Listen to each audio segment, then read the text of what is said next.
BNP, Jubodal, Jubo League, না যুবলীগ তো নাই এখন, যুবদল চাঁদাবাজি করতেছে, এদেরকে থামাও। তারেক জিয়া তুমি দেশে যাও, দেশে যায় তোমার এইসব লুটপাট বাহিনী, চোর চোট্টা বদমাইশ, এদেরকে থামাও। আমার কাছে বিচার এসেছে, ঢাকাতে কিছু এতিমখানা, মাদ্রাসার মাঠ, সেখানে তোমার এই কি জাতীয়তাবাদী দল, বিএনপি, যুবদল, যুবলীগ, না যুবলীগ তো নাই এখন, যুবদল, ছাত্র দলের এইসব ক্যাডার বলে কয়, সেখানে গরুর হাট বসাইয়া টাকা পয়সা নিয়ে যাইতেছে, এতিমদের হক মারতেছে। এসব খোঁজ খবর রাখো, কথা বোঝা নাই?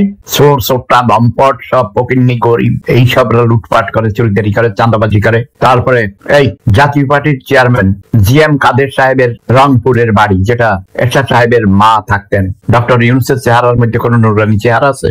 দেখলেই তো চোরের মতো লাগে। হিসাবাদ ডক্টর ইউনূস বহুত চুরি করছে ভাই, আমার হাঁটু আপারে ভাগাইয়া চক্রান্ত করে ক্ষমতা দখল করছে। আমার হাঁটু আপা থাকলে আমি দেশে যাইতাম, হাঁটু আপা আমার মন্ত্রী হইতে গেছে, আমি হই নাই। আমি কিছু না, প্রধানমন্ত্রী যদি ছাইড়া দাও তাহলে আমি চিন্তা করে দেখতে পারি, কারণ আমি সারা জীবন বিগ বস ছিলাম, বুঝে না, ছাত্র জীবনে ফার্স্ট বয় ছিলাম, আমি কারো আন্ডারে চাকরি করি নাই। আর যেসব রিসার্চ ওয়ার্ক, সেখানে কোনো ইয়ে না, বিদেশিদের সাথে চাকরি করতে, বিদেশি